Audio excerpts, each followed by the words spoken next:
Welcome to Pink Radio with Prestige.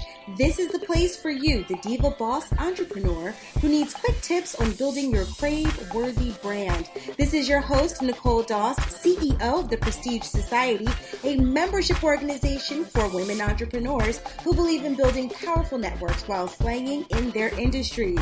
So I want you to go ahead and grab your favorite cup of coffee and get your favorite tips right here with Prestige. All right, everyone.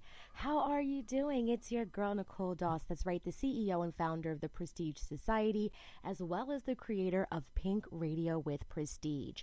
You know, I normally talk about things that are just around topics around entrepreneurs, but this particular post is going to be for the ladies who are climbing the corporate ladder in corporate America. So whenever I find that the new year comes upon us, there's tons of things that we try to change and make new. So whether it's trying to find a new hairstyle, or maybe it's losing that weight so we can have a new body, or maybe it's treating ourselves to just a new regimen to feel better about ourselves, we can't deny that there's something that we look for to be a little new. For this particular case, we're going to talk about the women who decide that they want to kind of shift things in their career and try something new with the 9-to-5 that they have.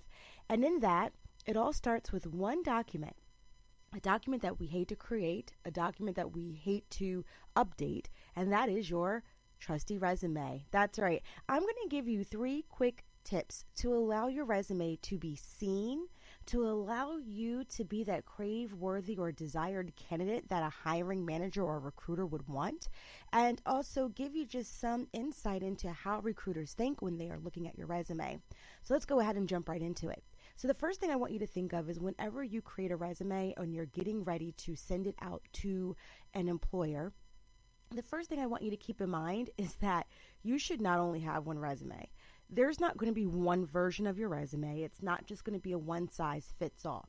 If you go with this approach, trust me, it's the easy approach, but this could also be why you're being overlooked time and time again. How frustrating is it when you apply for a job that you know that you are perfect for? You read the job description, you know that you have done this time and time again. The problem is that whoever's reading your resume, they don't know you, they don't know your history. All they know are the words that you have formatted onto that document and then given to them. So if you are failing to connect the dots for recruiters or hiring managers so they can understand how you have exact, specific experience in what they have actually put into their job description, then you may find that you get glossed over or looked over. So you definitely want to make sure that you have more than one version of your resume, which is going to bring us to tip number 2. And that is making sure that you speak specifically to the job description for the job you are applying to. This just goes back to you won't have one version of your resume. So here's the deal. Let's say that you apply for 3 jobs and they're all the same type of job. So I'm going to go with my background and my career path, which is instructional design, which is a really, really fancy word for someone who creates curriculum for an organization's learning and development department.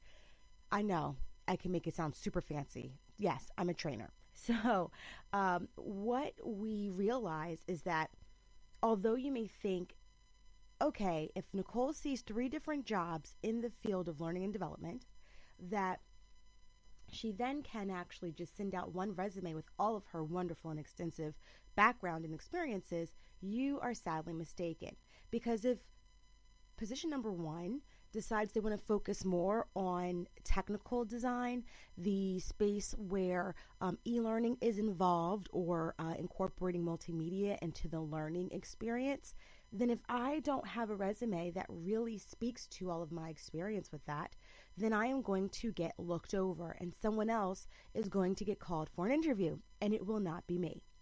If job number 2 speaks to leadership training and I really focus on something else other than the leadership training I've done in the past, or if I really fail to make sure that people understand at what degree I was involved with leadership training in other organizations, if I do not really make the connection of what is expected for the new job versus what I've done in the past, then I am going to get looked over. Once again, not getting called for that job.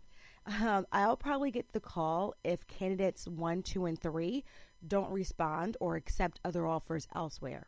If you're looking for a job, you don't have time for those chances. So now we're going to go to job number 3. If job number 3 is really focusing on the management piece of it, if I focus on all the work that I've done as an individual contributor, fancy word for employee, then I'm going to get looked over as a manager because I'm not really showing or sharing all of the work that I've done as an effective leader, driving strategy, driving vision, driving goals, and actually getting results that helped a department move forward. And more importantly, helped a director to reach their particular goals for the organization or for the department. So this is why it's very important for you to really make sure that you are connecting the dots with your past experiences versus what the job description is asking for. So this is what I really want you to do. The first thing I want you to do when it comes to this tip number 2 is I want you to pull up the job description. Then I want you to pull up your resume. I want you to look at what those key requirements are for the job description, and I want you to look over what you have listed out in your resume. If you find that on the 3rd, 4th, or 5th bullet, you just mention some of the things in one of your past experiences, I want you to take that and move it up to the 1st bullet. Make it easy for people to see how awesome you are. I had an old boss, love her to death. Her name is Darlene Williams, and she used to always say, hey, don't make it hard for people to work with you. So think about it. If you're doing the same thing for wanting to get noticed, don't make it so hard for the recruiter to see your greatness.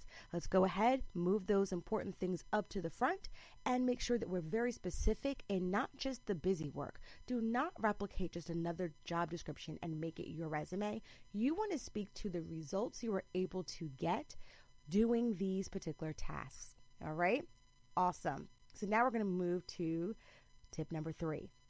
And I always say, if it ain't relevant, limit it. That's right. So oftentimes this comes with people who are either new in their field, so maybe you've only been in the field for about 5 years, who haven't seen a lot of change or flexibility or agility in their career. So maybe you've been in the same position for the past 5 years in the same company, or for the person who wants to switch career paths and go in a completely different direction.